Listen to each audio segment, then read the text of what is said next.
Hi friends, welcome to புது மலர் walks. இன்றைக்கி எண்ணெய் கத்திரிக்காய் குழம்பு எப்படி நான் எவ்வளோ டிஃப்ரெண்ட்டாக சூப்பராக வைக்கிறேன் அப்படிங்கிறத நான் உங்கள்கிட்ட ஷேர் பண்ணிக்க போகிறேன். மார்க்கெட்டுக்கு போனால் இந்த மாதிரி கத்திரிக்காய் சீப்பாக கிடச்சா இந்த மாதிரி கத்திரிக்காய் சின்ன சின்ன கத்திரிக்காவாக வாங்கிட்டு வந்தால் கண்டிப்பாக இது செஞ்சு பாருங்கள். இந்த கத்திரிக்காவை பார்த்திங்க அப்படின்னாக்கா இந்த மாதிரி நாளாக கட் பண்ணி உள்ளே பூச்சி புழுவெல்லாம் எதுவும் இருக்கான்னு செக் பண்ணிவிட்டு என்ன பண்ணணும் அப்படின்னா தண்ணியில் போட்டு வச்சுக்கணும். நான் கொஞ்சம் டிஃப்ரெண்ட்டாக நம்ம வைப்பேன், அதை ஸ்கிப் பண்ணாமல் பாருங்கள். ஒரு சின்ன சின்ன கொஞ்சம் வித்தியாசமாலாம் வச்சுருப்பேன், அதை நீங்களும் ட்ரை பண்ணி பார்த்துட்டு கமெண்ட் பண்ணுங்கள், சரியா? இப்போ கத்திரிக்காய் ஃபுல்லாக நான் தண்ணியில் போட்டு வச்சுட்டேன். இன்னொரு பாத்திரத்தில் பெரிய வெங்காயம், ஒரு வெங்காயம், 2 தக்காளி போட்டு நல்லா கலர் மாறணும், நல்லா அந்த அளவுக்கு நல்லா வதக்கி எடுத்துக்கலாம். இதுக்கு இடையில பார்த்திங்க அப்படின்னாக்க பொடி வகைகள் என்னென்ன சேர்க்கணும் அப்படின்னா மிளகாத்தூள், மல்லித்தூள், மஞ்சத்தூள், குழம்பு மிளகாய் பொடி, இந்த பொடியெல்லாம் சேர்த்துட்டு நல்லா மிக்ஸ் பண்ணி வச்சுக்கோங்க. இதெல்லாம் நீங்கள் ஆல்ரெடி குழம்புக்கு எவ்வளோ அளவு போடுவீங்களோ அந்த அளவுக்கு நீங்கள் போட்டுக்குங்க. குழம்பு மிளகாய் பொடி கொஞ்சம் அதிகமாகவே போட்டுக்குங்க. இப்போ வெங்காயம் தக்காளி வதக்குறோம் இல்லையா, அதில் கொஞ்சம் பூண்டு லைட்டாக 2-3 கருவேப்பிலை மட்டும் போட்டு ஒரு அரை மூடி தேங்காய் மட்டும், அரை மூடி போட வேணாம், கொஞ்சம் கம்மியாகவே போட்டுக்குங்க தேங்காய் போட்டுட்டு, ஏன்னா வெங்காயம் தக்காளிலாம் வதக்கி போடுறதுனால உங்களுக்கு கூட்டம் அதிகமாக வரும், அதனால் தேங்காய் கொஞ்சம் கம்மியாக போட்டுக்கலாம். நல்லா வதக்கிட்டு இப்போ மிக்ஸ் பண்ணி வச்ச நம்ம பொடி வகைகள் இருக்குல்ல, அதில் 2 ஸ்பூன் வச்சும் மீதி வச்சுட்டு மற்றதை போட்டு அது கூடயே வதக்கி எடுத்துக்கோங்க. இப்போ மீதி வச்சுருக்க அந்த மிளகா பொடி இருக்குது பாருங்கள், அந்த பொடியோட கொஞ்சம் உப்பு மட்டும் போட்டு நல்லா மிக்ஸ் பண்ணி வச்சுக்கோங்க.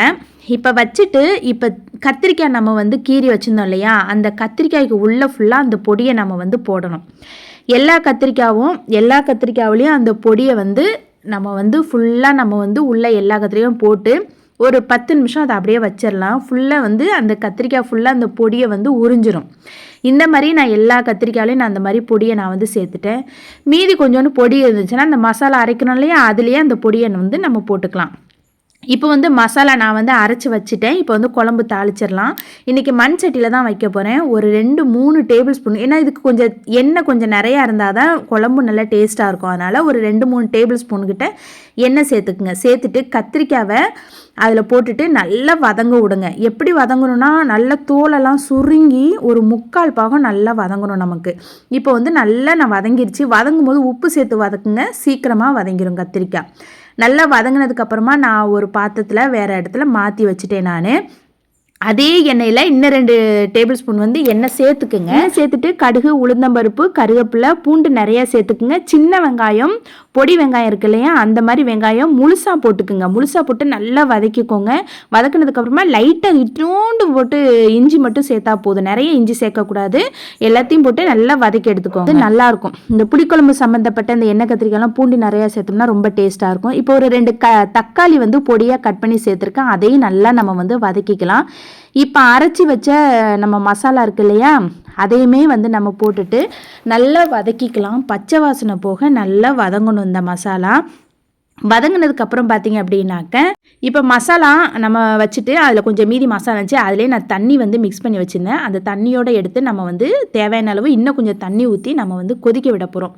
இப்போ தேவையான அளவு நான் தண்ணி சேர்த்துட்டேன். இப்போ இது நல்லா பச்சை ஸ்மெல் போக நல்லா கொதிக்கட்டும். கொதித்து முடித்ததுக்கப்புறமா இப்போ நம்ம எடுத்து வச்சுருக்கோம் பாருங்க கத்திரிக்காய், அந்த கத்திரிக்காய் நம்ம சேர்த்துக்கலாம். இப்போ அந்த கத்திரிக்காயும் அந்த மசாலாவோட சேர்த்து நல்லா வேகணும், ஏன்னா 3/4 பாகம் தான் நம்ம வதக்கி எடுத்துருக்கோம். இப்போ உள்ளெல்லாம் கொஞ்சம் வேகாமல் இருக்கும். இப்போ அந்த மசாலாலாம் நல்லா அந்த கத்திரிக்காய் நல்லா உறிஞ்சி பிடிச்சி நல்லா வேகணும் அந்த மசாலாவுடைய.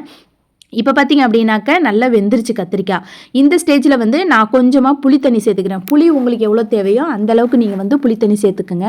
இப்போ புளி தண்ணி சேர்த்துட்டு நல்லா மிக்ஸ் பண்ணி நான் நல்லா வேக விட்டுட்டேன். இது எனக்கு என்னோட மாமியார் சொன்னது, எங்கள் அத்தை.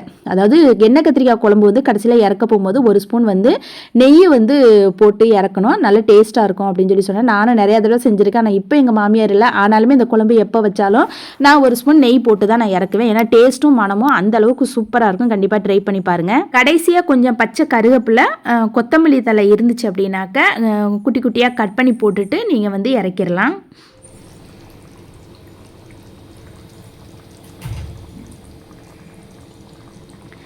சூப்பராக ரெடி ஆயிடுச்சுல, அவ்வளோதாங்க. நமக்கு எண்ணெய் கத்திரிக்காய் குழம்பு சூப்பராக ரெடி ஆகிட்டு, இப்போ சுட சுட சாப்பாடு போட்டு இந்த எண்ணெய் கத்திரிக்காய் குழம்பு வச்சு நீங்கள் சாப்பிட்டிங்கன்னா அவ்வளோ டேஸ்ட்டாக இருக்கும். கண்டிப்பாக ட்ரை பண்ணி பாருங்கள். ரொம்ப சூப்பராக இருந்துச்சு. நாங்களும் ரொம்ப என்ஜாய் பண்ணி சாப்பிட்டோம். இதுக்கு கூட மாம்பழம் வச்சு நாங்கள் சாப்பிட்டோம். ரொம்ப அருமையாக இருந்துச்சு. இந்த வீடியோ பிடிச்சிருந்தா லைக் பண்ணுங்கள், சப்ஸ்கிரைப் பண்ணுங்கள். பாய்.